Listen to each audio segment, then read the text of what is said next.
Non é nada novo. Cada ano, coa chegada do verán, os veciños e residentes en Cabo de Cruz ven como o centro de saúde da localidade pecha as súas portas e as consultas son derivadas ao Saltiño. Unha situación que suscita un enorme malestar entre a veciñanza e que unha vez máis recolle o BNG. Sabemos que isto que non pasou só este ano, ven pasando dende hai anos atrás, xa é algo que dende o BNG tamén vimos denunciando.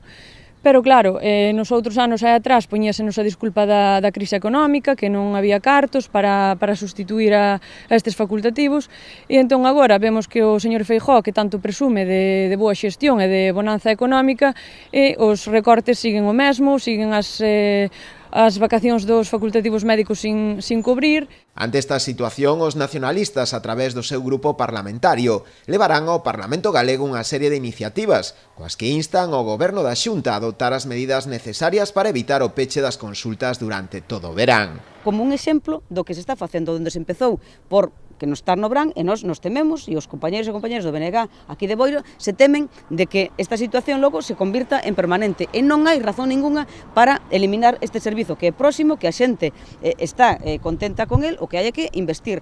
Ten que haber un profesional todo o ano e o que hai que investir en que estas instalacións tamén haxa orzamento para melloralas. E, dende logo, a volta do verán estaremos con os orzamentos á Xunta de Galiza e los demandaremos unha partida para que se invista en acondicionar estas instalacións. Dende logo, seguiremos denunciando que aquí ten que haber un profesional todo o ano e cando sexan as súas vacacións hai que sustituílo. Para os nacionalistas non hai xustificación algunha para que a Xunta siga aplicando este modelo de recortes, no que se intenta favorecer a sanidade privada en lugar da sanidade pública, argumentando que non hai profesionais para cubrir as baixas e as vacacións dos médicos e tamén do persoal sanitario.